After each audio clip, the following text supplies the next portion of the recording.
When you think of shoegaze instrumentals, your mind probably goes to bands like My Bloody Valentine, where they create these lush soundscapes and ambient melodies. There's a different kind of shoegaze-inspired music that's been taking over the internet that most people are calling heavy shoegaze. It takes the same inspirations from atmospheric shoegaze, and it uses a lot of the same techniques, but it lends itself a lot more to the heavy metal side of rock. In today's video, I'm going to be showing you the exact methods that are used to make super heavy shoegaze tracks that sound like this.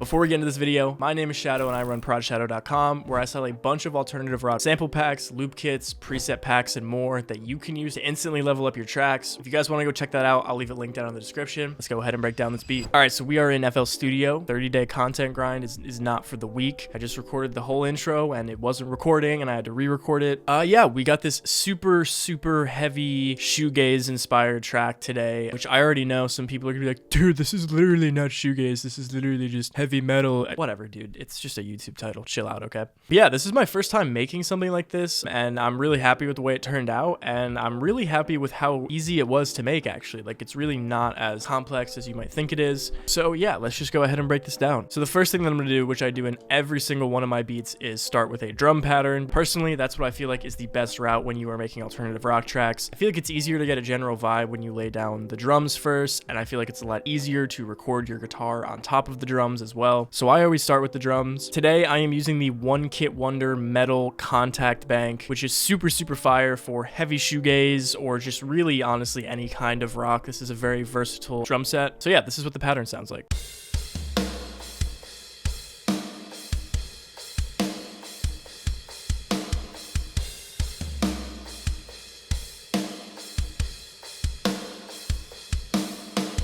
Yeah, I guess I'll just break this down as I went. So I always start off with the snare because it's the easiest part. So the snare is very basic. It's just this.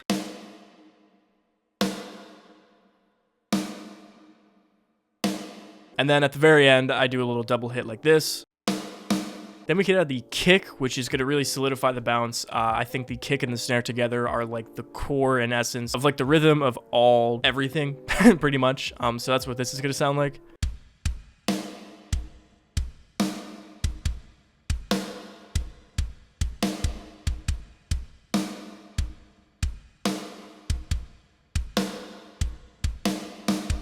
Also super simple. You don't really have to overcomplicate things when it comes to heavy shoegaze. I feel like it really thrives on just like super crunchy, distorted guitars. And then when it comes to the drum track, you just want a super solid basic rhythm. You know, for this, it's just like bunk, bunk, bunk, bunk. I don't know why I always find myself beatboxing during these videos, but I do. And then just to make it feel like, you know, it's a real drum player, I just add this little tom hit.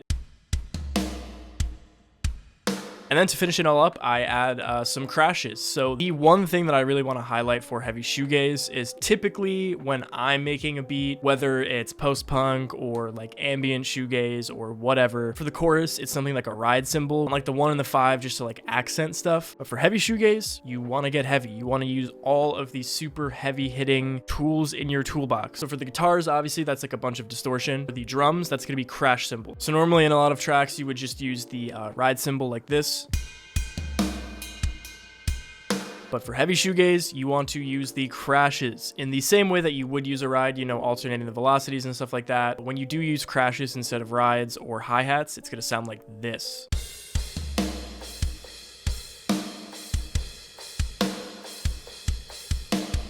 As you can hear, that makes a huge difference. It is absolutely essential when you are doing heavy shoegaze to be using the crashes as often as you can. When it comes to mixing, it is very simple. So I'm using a dirty filter. This is actually a 100% free plugin by Bedroom Producers blog. So shout out to them. I actually found that out from AJ Hall, who does like boom bap stuff, but I like to throw it on my drums because it just adds like some extra crunch. And then I'm using Fruity Reverb with the Venue preset, and I'm turning that to 35% on the mix because the contact drums already come with like a good amount of reverb, and you could actually adjust the reverb here too, and I did do that as well. Now this drum pattern is basically done, but I did feel like the kick was kind of lacking a bit. I wanted some extra like thud and impact, so I went to my Prologue drum kit and I grabbed this det kick.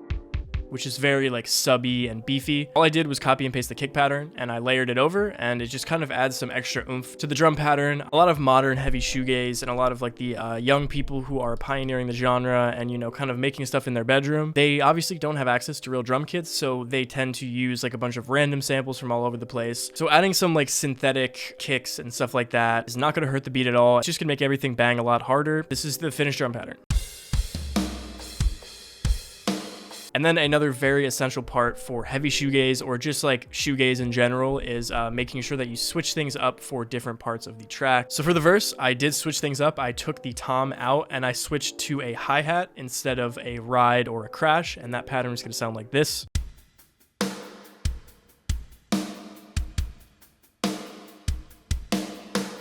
I think the best order when it comes to shoegaze tracks is making like the chorus drum pattern very hyper, very amped, a lot going on, and then copy that chorus drum to a new pattern and then just simplify it, replace the crashes with rides or hi-hats, reduce the amount of kick and snare hits so that it's like very basic, very bare bones, and then usually like take the toms out and stuff like that. And then another super important thing, if you have a drum pattern and it's only like this long, or even worse if it's like this long, no, that does not go around here. When it's shoegaze, when it's alternative rock, you gotta have longer drum patterns. I like my drum pattern to be as long as each section that it's in. So if it's for a verse, it's gonna be 16 bars. If it's for a chorus, it's gonna be 16 bars. And that allows you to add fills. So at the end here, I did just add a little fill like this. Very simple. Honestly, I just play around with like the notes. And yeah, as you can see, that's it right there. I know I'm not really explaining this very well, but I feel like fills will come very easy to you if you just start like exposing yourself to a lot of like real band instrumentation and stuff like that. And yeah, you could just have fun with this too. You could totally freestyle. Just make sure that it is usually at the end of any section, like a verse or a chorus, so that it kind of feels like we are moving into a new section of the beat. And yeah, that is basically everything for the drum patterns. Very simple. And then one thing to note, I did actually take the layered kick out for the verse because I want the verse to feel more laid back, less impactful, more kind of like quiet and stuff like that. Basically, the goal for this is to make sure that when we move from verse to chorus, everything feels huge and impactful. So yeah, I just took out that little layered kick, and now we can move on to the melodies, which is the coolest part of this, arguably. So this is our main chorus melody, which is going to sound like this.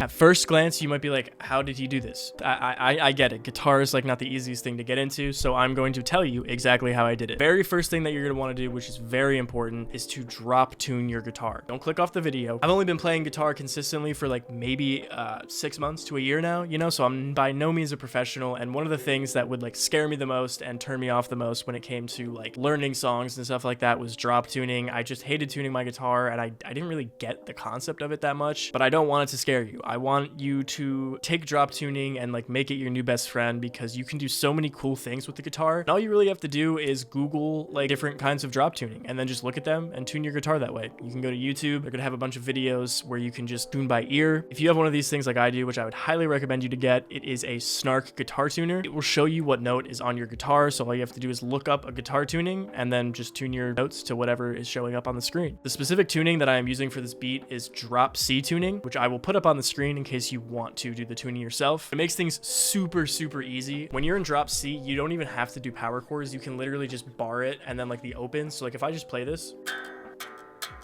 all I'm doing is just laying my finger across. It's super basic, super easy. So yeah, all I did was start off with this very simple guitar pattern, which I will play and put the tabs up.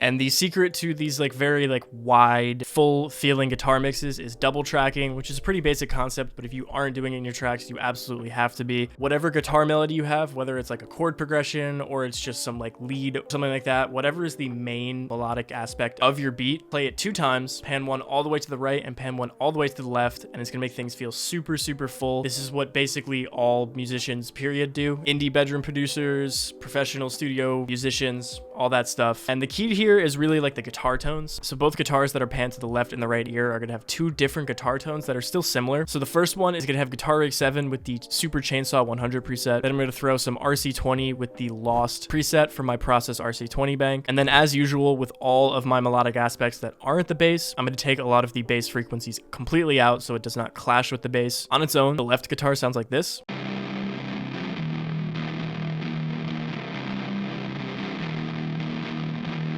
And then we have the right guitar, which has Guitar Rig 7 with the Studio Solo lead preset. It's a lead preset, but I just used it for the chords because why not? And then again, just a very basic EQ. And the right on its own is gonna sound like this.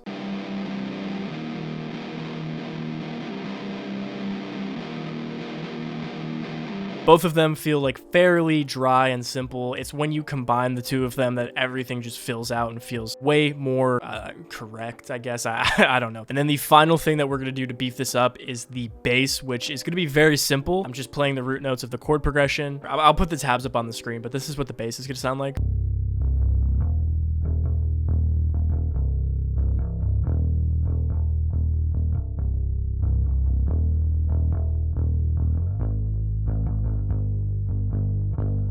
Basically following the exact pattern of the main chords. This is a very simple track. I'm not gonna lie, I could probably have made it a little bit more like intricate and stuff like that, but man, listen, 30-day content grind, it's getting to me, okay? It's only day 4, chill. So for the bass mix, the main thing that I'm doing is making the bass mono. I say this in all my videos. I don't know if this is specifically what you should be doing with all of your basses, but this is what I personally do with my basses. And the bass preset is the BG Evidence preset, and that's literally it. I'm not doing anything else to the bass. It's just a fire Guitar Rig preset. And as you can see, I actually did turn like all of these down, so the main guitars and the bass are all like only at like 50% volume. When you're adding a ton of distortion, actual instruments can tend to get very, very loud, like way too loud. You want your drums to actually shine in the beat. You don't want your guitars to be so unbelievably loud that you like can't hear anything. So make sure that your guitars are appropriately leveled and not like way too loud that you can't even hear the drums. And then for the verse, I'm keeping the same bass pattern and I'm switching up the guitars to sound like this.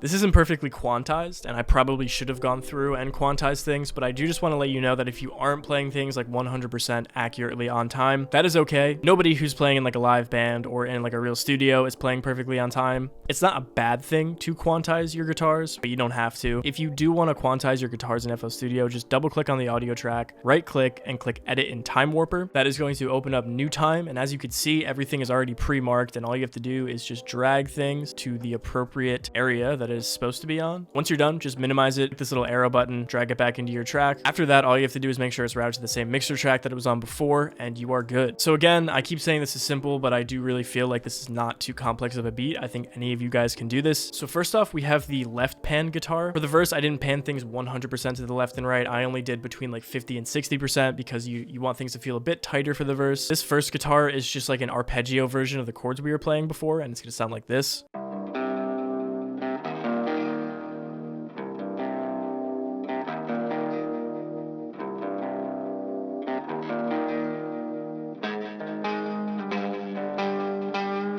Not even the best playing. You don't have to be the best player in the world. Mixing wise, I am using Guitar Rig 7 with the Chimney Rock preset, and then I'm using a fruity delay with the ping pong preset turned down to 57% in the mix. And then as always, cut out the low ends. And then for the right panning guitar, this was like a very simple pattern. I just kind of wanted this kind of like ringing sound, and I wanted to fill out more of the high end of the mix. So I played something like this.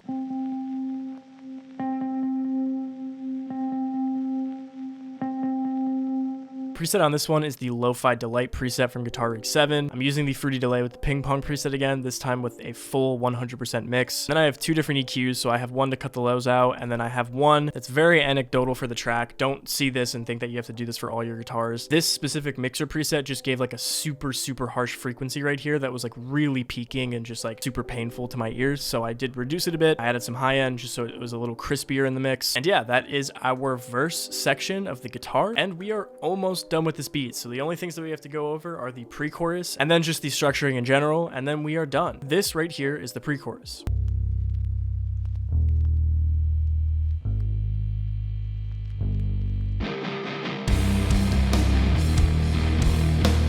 So we are going to be using a couple of things. One, we are going to be using texture and an ambience from my ultimate feedback and noise pack. If you guys want to go check that out, I will leave it linked down in the description. It's a super cool pack of just a bunch of textures, noises, and feedbacks. So if you don't have access to a guitar, you can very easily make it seem like you do and that you're in a live recorded studio by adding things like this. And if you do have a guitar and you're just feeling lazy and you just want to drag these things in, that's cool too. So yeah, I took these two and I kind of turned the ambience into a riser.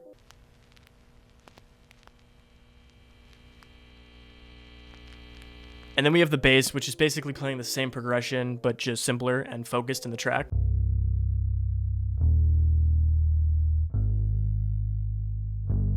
And that is all leading into this kind of like super hype part right before the chorus hits. That's gonna sound like this. And to do that, I mean, it's pretty simple. I just took the guitar and kind of like muted it with my fingers so I wasn't pressing all the way down, and then I just kind of strummed it. But I specifically put my fingers over the 3rd fret. Instead of in between the frets, I actually put my fingers like on the metal, and that kind of created that weird like harmonic effect that you hear. And yeah, that's the pre-chorus. And then for the intro, it's gonna sound like this.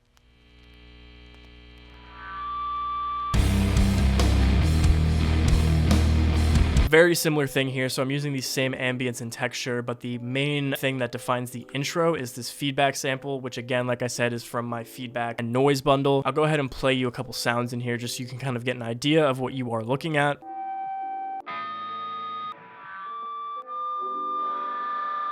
Not only is there feedback sounds, but there's also miscellaneous noises, vinyl textures, and ambience. And you could take all these things and combine them to create these kind of like crazy intros, pre-choruses, honestly, wherever you feel it fits best in your track. This is just a really good pack for making your beats feel more authentic, more like they're recorded in maybe like a studio or a live band is playing it with multiple people. Just really great for leveling up your tracks overall. And then for the mixing, basically I have this little intro, and the main tip I have for these like outtake intros or whatever you want to call them is just make sure that they are on time, whether it's like 2 bars, 4 bars, 8 bars. It's gonna make it a lot easier for people to record on it. The intro for this track is basically just the chorus. You can repurpose the chorus as the intro. It's really easy. And then we move into the verse, which is the different guitars and the different drum pattern. And as you can see, I actually cut the drum pattern a bit, so it sounds like this.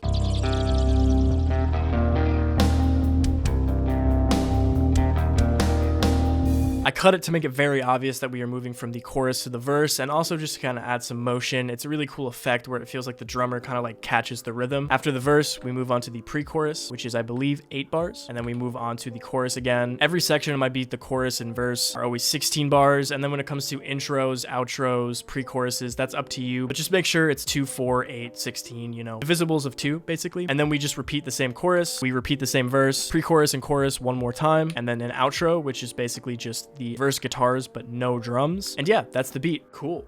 Oh my god, dude, I'm looking freaking busted, bro. All right, guys, that is gonna do it for this video. I hope you enjoyed. If you liked the video, leave a like. If you didn't, don't. I'm gonna be going on a 30-day content marathon for the entire month of February, so if you guys want to stick around, make sure to hit the subscribe button. And if there's any alternative rock artists, genres, or topics that you want me to cover in the future, go ahead and comment them down below. Have a good day or night. Peace.